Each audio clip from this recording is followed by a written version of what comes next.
Pessoal, olá, tudo bem com vocês? Pois bem, hoje nós chegamos à nossa quarta aula do curso de farmacologia e também a nossa última aula desse curso. E hoje a gente vai falar sobre farmacogenômica. O termo genômica, ele é um termo bastante recente se a gente pensar em entendimento, em ciência, em utilização. Enquanto livros bastante antigos de farmacologia já tratavam sobre farmacocinética, farmacodinâmica, a farmacogenômica ela é algo bem mais recente. Então, muitas coisas ainda não são completamente entendidas ou amplamente utilizadas, mas ela é uma ferramenta nova, mas de extrema importância e com um poder de melhora no tratamento muito grande. E é por isso que a gente vai falar sobre isso hoje. Então, a gente sabe que a dificuldade na terapêutica, ela se deve ao fato de que o mesmo fármaco, administrado da mesma forma, na mesma dose, ele produz resposta diferente em indivíduos distintos. Isso é uma dificuldade, certo? Porque se a gente seguir a bula, seguir a prescrição, o esperado era que o fármaco apresentasse respostas parecidas nos pacientes, mas isso não acontece. Então, isso na prática clínica dificulta bastante o tratamento e muitas vezes é um desafio no manejo dos pacientes. Essa resposta diferente, ela se deve a fatores ambientais, certo? A estilo de vida, ao consumo de outros tipos de substância, a obesidade, a diversas práticas no dia a dia, mas principalmente se deve a fatores genéticos. Tá? Então, os fatores genéticos, eles são preponderantes nessa resposta alterada entre os indivíduos. E essas alterações genéticas, elas podem resultar em variações farmacocinéticas, ou seja, acontecem interferência nos processos farmacocinéticos de forma que a concentração do fármaco no local de ação, ela difira entre os pacientes, mas também podem acontecer variações farmacodinâmicas, ou seja, as respostas do organismo àquele fármaco é diferente entre os indivíduos. Hoje, na prática clínica, a gente já sabe que algumas medicações, elas já são feitas de forma individualizada, como, por exemplo, o lítio, fármacos antihipertensivos e também anticoagulantes. Então, essas medicações, elas já tendem a ser feitas de uma forma que meio na tentativa e erro, em aumentando e diminuindo a dose em determinado paciente. Mas a grande parte das medicações, dos tratamentos, eles não são feitos de forma individualizada. Isso diminui a resposta e o sucesso do tratamento. E como é que esses genes, então, influenciam nessas respostas? E a alteração de genes pode resultar em proteínas alteradas nos processamentos de fármaco. As proteínas G dos receptores, elas também podem ser distintas, determinado pela genética. E também as vias de processamento pós-ligação com os receptores podem sofrer alterações. E também a genética do indivíduo pode favorecer com que ele tenha algumas reações adversas distintas, ou mais pronunciadas ou mais fortes. E é por isso que surgiu, nos últimos anos, testes farmacogenômicos e a medicina personalizada. Por quê? Esses testes fazem com que os clínicos possam fazer uma escolha individualizada de um fármaco, seja mais efetivo para aquele indivíduo com as suas características genéticas e que também não cause toxicidade. Sem que para isso seja necessário recorrer à tentativa e erro, tá? Porque até então, sem essas ferramentas, os médicos eles receitam uma determinada dose e a partir da não resposta ou dos efeitos colaterais pronunciados, eles vão alterando essa dose ou trocando de medicamento. Então, esses testes, eles têm como objetivo que não seja necessário essas tentativas e erros. Mas é claro que esses testes ainda são bastante caros e eles não são utilizados em larga escala pela população. Então, eles estão restritos a determinados grupos de pacientes, a determinados grupos de médicos, e eles envolvem um custo financeiro bastante elevado. E por que são necessários, então, esses tipos de testes? Porque nós temos uma população que ela é bastante heterogênea, certo? Então, os indivíduos têm determinadas características genéticas, têm as suas influências ambientais, só que todo mundo é tratado de uma mesma forma, com a mesma dose de medicamento para aquele tipo de paciente, certo? Essa dose é baseada no peso do indivíduo em geral, se ele não tem nenhuma outra doença de fígado ou de rim, mas no geral é assim que os medicamentos são receitados. Só que dentro dessa população, nós temos indivíduos que têm uma determinada característica genética que vai fazer com que o tratamento seja benéfico, gere uma resposta. Nós temos uma determinada classe de indivíduos que não vai ter resposta, que o fármaco nem vai fazer bem nem mais mal. E nós também temos uma porcentagem dessa população que a resposta vai ser desfavorável, ou seja, os efeitos colaterais vão ser maiores do que o tratamento, do que a viabilidade do tratamento. E isso acontece, então, porque existem características genéticas que distinguem esses pacientes que, num primeiro momento, são tratados todos com a mesma dose e com o mesmo medicamento. Existem variações individuais de respostas. E essas variações estão relacionadas com etnia, tá? Então, a etnia dos indivíduos se deve tanto à sua herança genética, como uma herança cultural em comum, e isso difere como os indivíduos respondem aos tratamentos. Por exemplo, indivíduos afro-americanos que têm insuficiência cardíaca apresentam melhores respostas e uma maior expectativa de vida quando eles são tratados com hidralazina e mais um nitrato. Sendo que nos indivíduos com uma ancestralidade americana, esse efeito não é observado. Assim também, os asiáticos, eles são uma etnia mais sensível aos efeitos cardiovasculares do propanolol do que os europeus brancos, enquanto que os afro-caribenhos, eles são menos sensíveis a esse tipo de medicação. E é sabido também que os asiáticos, eles metabolizam o propanolol mais rapidamente. Por outro lado, os japoneses, eles têm 3 vezes mais probabilidade de responder bem ao tratamento com gefitinib para tumor pulmonar avançado do que os indivíduos brancos. E também vocês já devem ter ouvido falar que os asiáticos, eles não são bons metabolizadores de etanol, tá?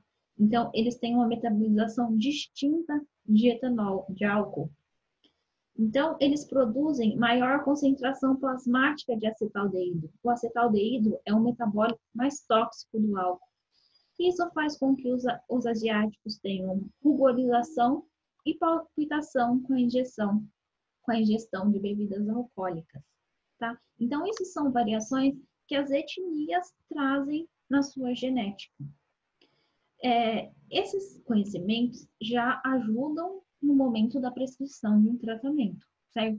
Porque um médico, sabendo da etnia do indivíduo, ele já vai receitar ou não determinado medicamento. Mas a gente sabe que, por exemplo, a população brasileira, ela é extremamente miscigenada. Então, a gente não consegue fazer uma prescrição tão acertada, como é o caso de japoneses, de asiáticos, de orientais ou de africanos. Então, essa já para a gente já é uma dificuldade maior pelo fato da miscigenação e por muitas vezes não sabermos qual é de fato a ancestralidade do paciente brasileiro. Outra variação individual nessa resposta se deve por conta da idade, tá? Porque o metabolismo e a eliminação de fármacos é menos eficiente em recém-nascidos e em idosos. Então, nessas duas classes, nessas duas pontas etárias da população, os fármacos tendem a ter efeitos maiores e mais prolongados. E, em determinados casos, isso pode ser tóxico, pode ser prejudicial para o indivíduo. Por exemplo, há uma alteração na composição corporal dos indivíduos com a idade, sendo que indivíduos idosos eles têm uma maior proporção de gordura corporal em relação à massa muscular. E isso vai influenciar na distribuição dos fármacos, que é o que a gente viu lá na aula de farmacocinética, que os fármacos, às vezes, tendem a se acumular no tecido adiposo. Então, a distribuição já fica comprometida nos indivíduos idosos. Também é sabido que os idosos, eles utilizam mais de um medicamento concomitantemente. Isso acontece numa grande parte da população idosa. Então, isso também favorece com que haja o maior potencial de interação medicamentosa nos indivíduos idosos, de forma que eles podem responder mais ou menos ou ter mais efeitos colaterais do que os adultos ou os jovens. A função renal também está mais debilitada, diminuída nos pacientes idosos, sendo que ela é de 50% aos 75 anos de idade. Então, não se pode ignorar esse fato no momento da administração de um tratamento, de um fármaco. Por exemplo, por conta disso, a administração crônica da digoxina, que é utilizada para arritmias cardíacas, ao longo dos anos, vai levar ao aumento progressivo da concentração plasmática. Então, em algum momento da vida, ela pode gerar toxicidade. Tá? Então, aqui a gente vê que nos indivíduos idosos, a depuração da digoxina ela é muito mais lenta comparada aos jovens, certo? Então, temos menor depuração, ou seja, esse fármaco demora mais tempo para ser eliminado do organismo do idoso. E um problema clínico, se a gente pensar, é que principalmente com esses tratamentos crônicos, eles podem ter sido usados por muitos anos sem ter causado nenhum tipo de efeito colateral. E aí, em determinado momento da vida, ele causou efeito colateral. Então, o paciente tem uma dificuldade de entender ou de detectar que aquele efeito adverso é por conta de um medicamento que ele utiliza há tantos anos. Sei lá, às vezes por 30, 40 anos ele utilizou um medicamento sem nunca ter efeito colateral. E chega um momento da vida em que ele vai experimentar esses efeitos colaterais.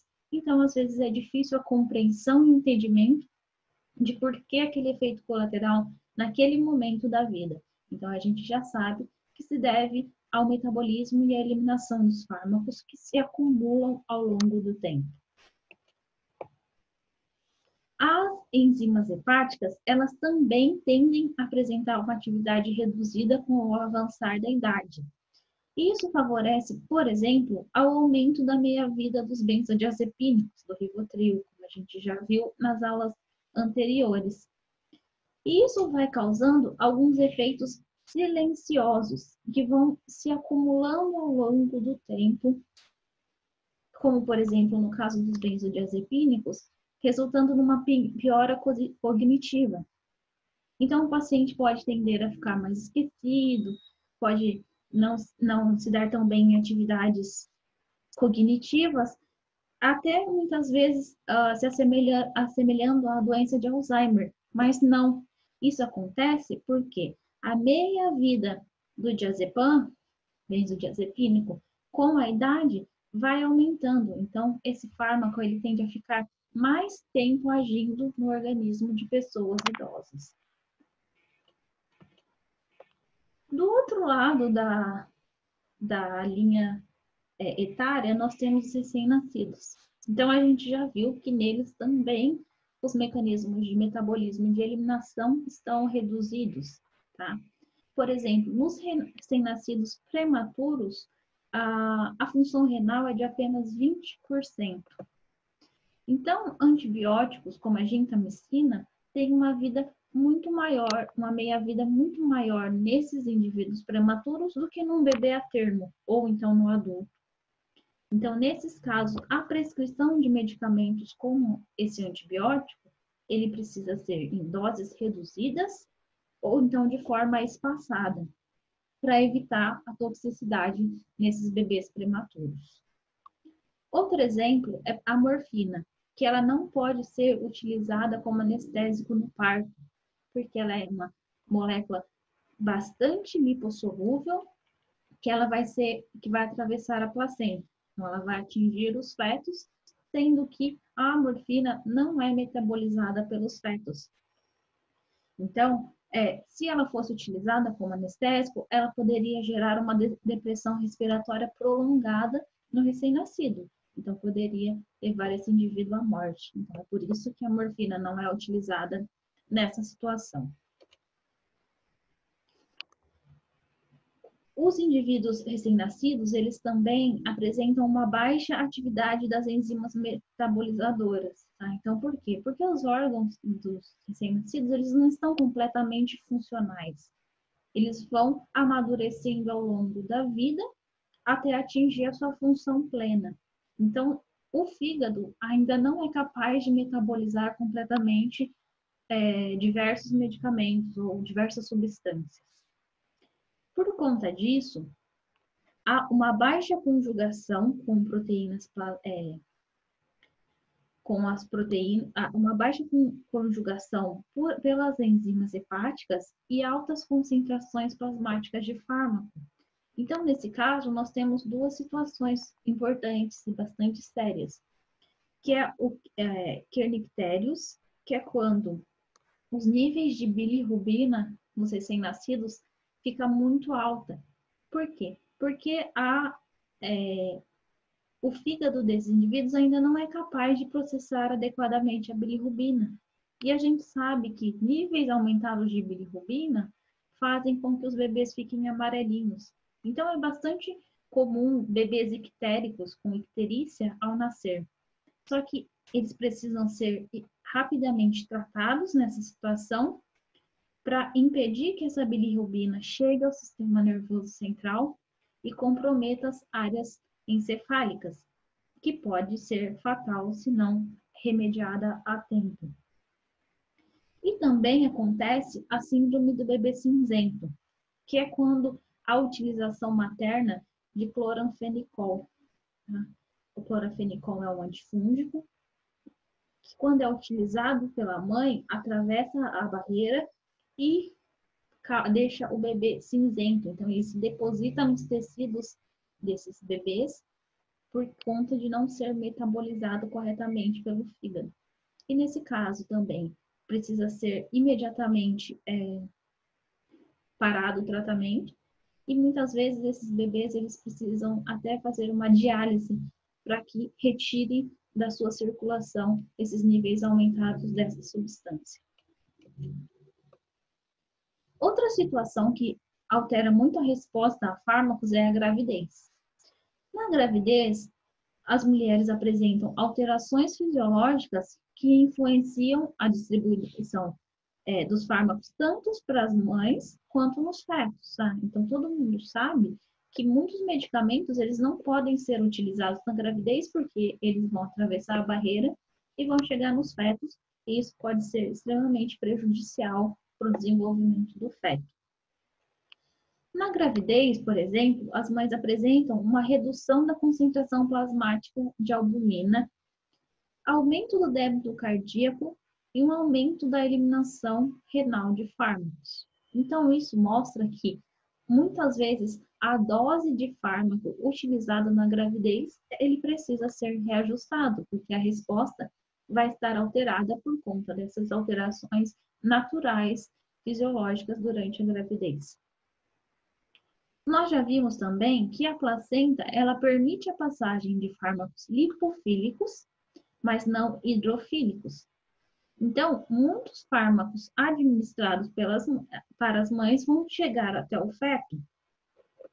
E no feto acontece uma eliminação mais lenta, uma menor atividade de enzima metabolizadora, e a eliminação renal vai fazer com que o fármaco excretado caia no líquido amniótico, que vai voltar para o feto. Então, a dificuldade desse medicamento sair da circulação do feto é maior. E é por isso que todos os medicamentos, quando eles estão sendo produzidos ou estão sendo inseridos no mercado, eles precisam ser testados em relação à toxicidade para feto, ou na possibilidade deles causarem alterações de formação, alterações teratogênicas nos fetos. Por quê? Porque um medicamento que atravesse a barreira e cause esses efeitos nos fetos, eles têm que ser completamente contraindicados durante a gravidez. E uma resposta também uma variação na resposta acontece em casos de doenças, principalmente aquelas que acometem os órgãos responsáveis pelo metabolismo e pela excreção dos fármacos, ou seja, fígado e rim. Então, indivíduos que apresentam doenças hepáticas ou renais, é necessário um cuidado dobrado ao se receitar um medicamento para eles, porque certamente o metabolismo e a excreção vão ser comprometidos. E esses comprometimentos, eles favorecem a toxicidade, porque os fármacos, eles vão ter efeitos intensos e prolongados, porque eles vão estar uma concentração elevada por mais tempo no indivíduo, numa mesma dose do que um paciente que não tenha essas doenças. Aqueles pacientes que sofrem de estase gástrica ou de doença intestinal apresentam uma menor absorção de fármaco. Então, nesse caso, a dose precisa ser aumentada para chegar à concentração adequada para que esse fármaco gere o efeito. Por outro lado, na síndrome nefrótica, a distribuição do fármaco vai ser comprometida. Por quê? Na síndrome nefrótica, níveis aumentados de albumina são liberados na urina. E a gente viu que níveis alterados de albumina comprometem a ligação do fármaco com a albumina e então a distribuição desse fármaco também fica alterada. E nesse caso, esses indivíduos apresentam uma insensibilidade aos diuréticos, como é o caso da furosemida. Tá? Então, na síndrome nefrótica, a utilização de diuréticos não vai resolver o problema por conta dessa diminuição dos níveis da albumina plasmática. Existem também variações de respostas por conta da genética individual. Então, as pessoas com algumas variações genéticas tendem a responder de uma forma distinta a um fármaco. Por exemplo, a deficiência na colinesterase plasmática é uma situação que acomete 1 a cada 300 indivíduos. Então, é uma situação que não é tão rara assim. E nesses indivíduos, eles são incapazes de inativar o anestésico succinilmetônico. Por quê? A colinesterase plasmática deles vão estar normais. E por conta disso, eles vão experimentar uma analgesia prolongada. Tá? Então, aqui a gente consegue ver nesse gráfico o indivíduo normal, ele vai receber o succinilmetônio, vai haver um aumento normal dos níveis plasmáticos que depois decaem. Os indivíduos com a deficiência na colinesterase, aqui em verde, os níveis plasmáticos, eles aumentam muito mais e eles são mais prolongados do que no indivíduo que não apresenta essa deficiência. Então, o clínico, o anestésico, sabendo dessa alteração, ele precisa ajustar a dose ideal para esse paciente para que ele não tenha efeitos prejudiciais por conta dessa não metabolização. Tá? Então, nesse caso, é recomendado um teste que identifique essa alteração genética nesses pacientes, aqueles que serão submetidos a algum tipo de cirurgia que requer anestesia. Outra doença que também altera a resposta é a porfiria aguda intermitente, que ela é uma doença autossômica dominante, tá? Esses pacientes, eles apresentam alteração na via bioquímica que vai produzir o grupo M, que é utilizado na formação da hemoglobina. Então, esses pacientes, eles apresentam redução na atividade dessa enzima e, por conta disso, vai ter um acúmulo de porfirina, tá? Isso vai levar a diversos sintomas que podem ser bastante sérios e prejudiciais para o paciente. Os indivíduos que apresentam essa variação genética, essa doença, quando eles fazem uso de fármacos que induzem o CYP, que é aquela enzima hepática metabólica, como barbitúricos, carbamazepina e estrogênio, eles podem ter uma crise precipitada. Por quê? Porque nesses casos vai haver um maior acúmulo da porfirina. Então, esse também é necessário uma testagem genética para identificar esses pacientes, porque eles devem evitar a utilização desses fármacos que podem submetê-los a uma crise que pode ser grave, de consequências bastante sérias. Alguns indivíduos também têm variações genéticas que fazem com que eles tenham alteração na acetilação de fármacos. A acetilação, ela varia muito entre as populações por conta de polimorfismos genéticos. Então, existem populações que têm acetiladores normais, acetiladores rápidos e acetiladores lentos, certo? Nos indivíduos que têm alterações que fazem com que eles sejam acetiladores lentos, eles podem sofrer de neuropatia periférica. Por outro lado, aqueles indivíduos que têm polimorfismos que fazem com que eles sejam acetiladores rápidos, eles podem sofrer de hepatotoxicidade. Só que lembrando que polimorfismos, eles são mudanças mais sutis no DNA, então nem sempre eles são detectados. E nesse caso, a observação dos efeitos dos medicamentos precisa ser muito mais atenta do que, de fato, um teste genético que às vezes pode nem identificar esse tipo de polimorfismo.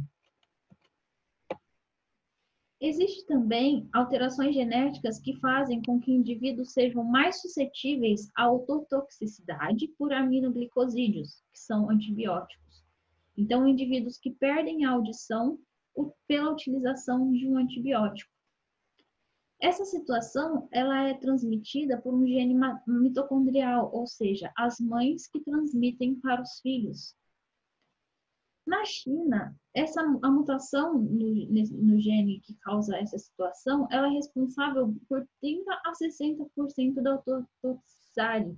Então, é uma condição bastante prevalente nessa população da China. E essa ototoxicidade acontece porque há um aumento da afinidade da ligação dos fármacos com os ribossomos das células ciliares cocleares, tá? Então, aqui nós temos a figurinha mostrando essas células ciliares. E uma vez que esse fármaco se liga a esse ribossomo de uma forma com afinidade maior, ou seja, vai permanecer ligado por maior tempo, ele pode levar à morte dessas células ciliadas. E essas células, elas não se reproduzem. Então, uma vez que as células ciliadas morreram, não vai haver nascimento de novos. E é por isso que o indivíduo pode vir a apresentar surdez pela utilização de um antibiótico. Por conta dessas situações, então, em determinados casos, são sugeridos que sejam feitos testes farmacogenômicos. Por quê? Esses testes, eles podem prever a capacidade do indivíduo de responder a fármacos. E para isso, assim sendo, os clínicos eles podem fazer uma prescrição de forma efetiva, ou seja, utilização de fármacos diferentes ou de regimes diferentes de dosagem de acordo com a variabilidade genética de cada indivíduo. E os principais testes que se utilizam hoje em dia são relacionados ao HLA, então tem a ver com o sistema imunológico, genes que controlam o metabolismo de fármacos e genes que codificam alvos farmacológicos. Tá? Então, a gente vê que ainda são classes de medicamentos bastante restritas que estão sujeitas a essa análise genética para uma prescrição mais individualizada. Indivíduos que vão ser tratados com o abacavir, que é um fármaco inibidor da transcriptase reversa utilizada no tratamento da infecção por HIV, eles devem ser submetidos aos testes farmacogenômicos. Por quê? Indivíduos que têm variação nesse gene, eles apresentam graves rachas cutâneos. E esses rachas, eles são reações alérgicas muito exacerbadas, então vai limitar o uso desse tratamento. Então, embora seja um tratamento eficaz e bastante utilizado nas condições de HIV, quando tem essas variantes, esse medicamento ele não é indicado para esse paciente, porque os efeitos adversos eles podem ser bastante severos e colocar a vida do indivíduo em risco.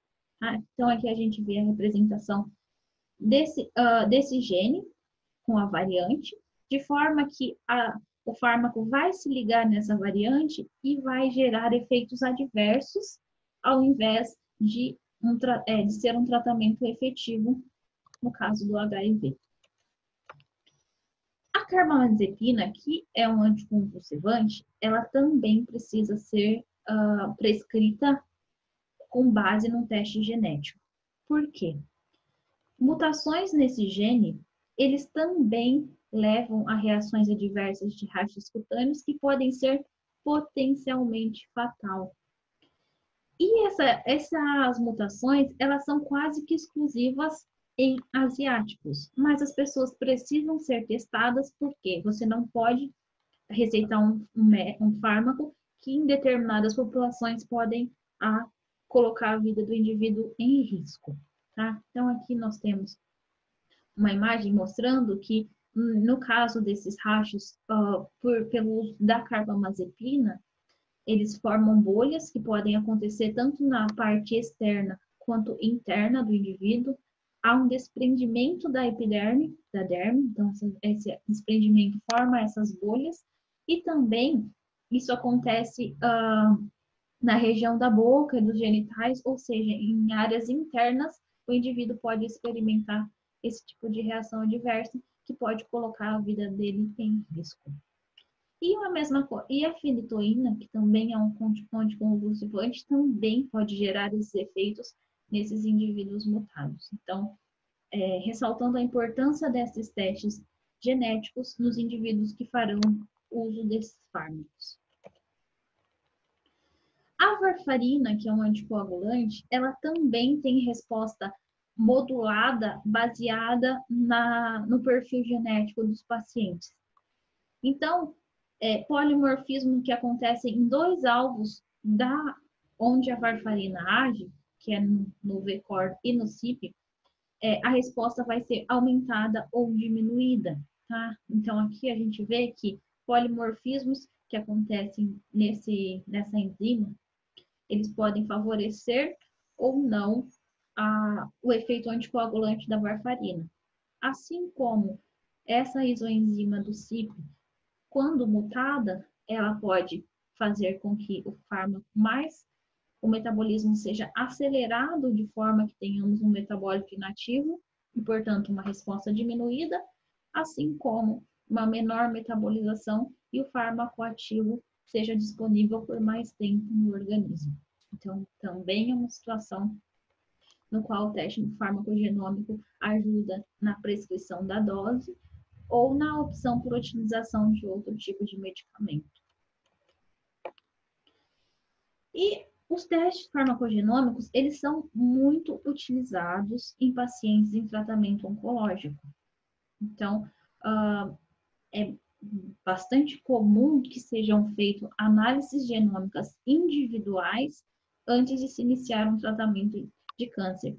principalmente em alguns casos específicos, que é o que a gente vai ver agora. Por exemplo, no câncer de mama. O tamoxifeno, ele é um fármaco que ele é metabolizado em 4-HO-tamoxifeno e endoxifeno, e são esses, ou seja, o tamoxifeno é um profármaco que, quando metabolizado, vai antagonizar os receptores de estrógeno e vai inibir a proliferação celular, tá? Assim sendo, indivíduos que têm alterações polimórficas nessa enzima do CYP, a eficácia do tratamento vai ser alterada. Então, é preciso saber, primeiramente, se há essas alterações genéticas nessa enzima para receitar ou não o tamoxifeno para o tratamento do câncer de mama. Também o trastuzumab, que é um anticorpo monoclonal que antagoniza o fator de crescimento HER2, que também é utilizado no câncer de mama, porém, é necessário saber se, nesse tipo específico de câncer de mama, há uma superexpressão desses receptores nessa célula tumoral para fazer a utilização do trastuzumab. Por quê? Ele só vai ser eficaz para os pacientes que apresentam esse tipo específico de câncer de mama com essa hiperexpressão desses receptores HER2 na membrana. Sendo que nos pacientes com câncer de mama que não há essa hiperexpressão, esse tratamento não é recomendado e não vai ser eficaz para tratar, então, essa neoplasia. O desatinib, que é um inibidor da tirosina quinase, que é utilizado no tratamento de leucemias, ele também depende do perfil genético para ser ou não eficaz, certo? Ou seja, mutações nesse gene, que é um receptor ligado à quinase, como a gente já viu nas aulas anteriores, ele só vai ser eficaz quando não mutado. Por quê? O desatinib se liga nesse receptor e interrompe essa cadeia e de forma que não vai haver mais a proliferação celular. Porém, existem mutações que acontecem nesse gene que faz com que o desatinib não mais se ligue nesse receptor e, portanto, ele não consegue inibir a cadeia de proliferação celular. Então, ele não vai ser eficaz em pacientes com leucemia que apresentem mutação nesse gene. E, por fim, eu queria falar um pouquinho para vocês sobre a farmacogenômica na psiquiatria. Por que eu queria falar? Porque, como eu comentei na primeira aula com vocês, eu tenho formação há bastante tempo na área de psicofarmacologia, em psiquiatria. Então, eu sempre tento trazer para vocês exemplos que são utilizados na psiquiatria e que eu acabei tendo mais contato e estudando melhor. E por que a farmacogenômica na psiquiatria é um assunto muito recente, muito recente, mas que está em uma alta. Então, muitos estudos estão voltados para esse entendimento e ele parece, de fato, ter melhorado alguns aspectos do tratamento psiquiátrico. Por quê? Porque os transtornos mentais, eles são bastante difíceis de ser tratados e a variação de respostas entre os pacientes é muito grande. Tá? Então, você pode tratar 10 pacientes com a mesma condição psiquiátrica, com o mesmo remédio, e muitas vezes 2 ou 3 vão responder. Então, a clínica psiquiátrica, ela é bastante desafiadora por conta dessa dificuldade de resposta. Por conta disso, recentemente tem surgido opções de testes de painel farmacogenômico. E qual é o objetivo desses testes? É analisar alguns genes específicos que estão relacionados com o funcionamento do metabolismo, como os medicamentos reagem e também com os precursores de neurotransmissores. específicos para medicações psiquiátricas, certo? Então, nesse caso, esses pacientes, antes de iniciar um tratamento com fármacos antidepressivos, antipsicóticos, com estimuladores, no caso do déficit de atenção, esses pacientes são submetidos a esses testes farmacogenômicos para ver qual é o seu perfil genético que vai indicar se ele vai responder melhor a um tratamento A ou a um tratamento B. E aparentemente esse tipo de investigação tem surtido efeitos e melhorado um pouco da prática clínica psiquiátrica. E um exemplo bem recente e que está bastante comentado ultimamente é a questão da utilização do metilfolato na depressão. Por quê? Porque observaram que alguns pacientes com uma mutação nesse gene apresentavam uma produção reduzida de folato.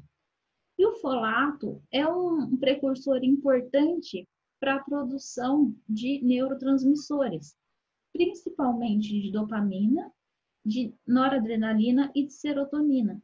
E se sabe que pacientes com depressão têm diminuição nesses 3 neurotransmissores.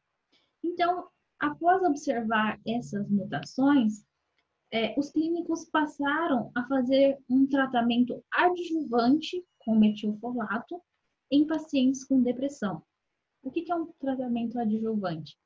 Esses pacientes eles não deixaram de utilizar seus antidepressivos convencionais, mas utilizaram juntamente com esses antidepressivos o metilfolato. E aqui a gente consegue entender os diferentes efeitos que o metilfolato produz nesses pacientes e por que ele melhora a resposta. Então, a gente vê aqui todo o ciclo de metabolização do metilfolato, tá? Que ele pode levar à produção de neurotransmissores. O metilfolato, a utilização dele tem mostrado em reduzir a perda de substância cinzenta, alterar a metilação do DNA, favorecer o desenvolvimento neural, ter efeito anti-inflamatório e também favorece a formação de neurotransmissores, como a dopamina, noradrenalina e serotonina. Então, dessa forma, essa análise genômica nesses pacientes com depressão levou à suplementação de pacientes com metilfolato, de forma que eles apresentaram uma melhor resposta ao tratamento de depressão. Tá? Então, aqui a gente já vê na prática como é que a farmacogenômica atua na psiquiatria, melhorando, então, o tratamento dos pacientes. Esse é só um exemplo de inúmeros outros que estão sendo estudados e utilizados já na prática clínica. Então, aqui, nós vimos ao longo do nosso curso que a farmacologia ela foi evoluindo ao longo do tempo, certo? Então, a gente tem desde os medicamentos baseados em ervas, sem entendimento do funcionamento, só na prática de observação, até o avanço e a gente chegou hoje na farmacogenômica, onde nós temos uma medicina totalmente personalizada. E o que levou as pessoas a buscarem esses estudos é a necessidade de melhorar o tratamento dos pacientes. E isso só vai acontecer com um estudo extremamente detalhado, extremamente minucioso dos fármacos e dos mecanismos envolvidos. E é por isso que a gente consegue ver essa linha do tempo da farmacologia, tá? Uma farmacologia básica no início, que hoje já é extremamente sistêmica, que já é extremamente detalhista, que já é extremamente voltada para diferentes especialidades. E aí a gente chega na farmacogenômica, então, onde na farmacogenômica a gente já consegue estudar coisas extremamente peculiares, extremamente minuciosas, extremamente individuais, que fazem com que o indivíduo apresente uma maior chance de cura, tá? Então, acho que esse é o objetivo final da farmacologia, como da medicina, como da ciência, que é chegar ao uma maior chance de cura para todos os pacientes. E para que isso aconteça, a gente precisa saber desde os primeiros passos da farmacocinética, da farmacodinâmica, para chegar na farmacodinâmica, para que a gente consiga entender o que está acontecendo, produzir novos fármacos e favorecer, então, a chance de cura dos pacientes, que é o objetivo final de todo o estudo, seja ele básico ou seja clínico. Pessoal,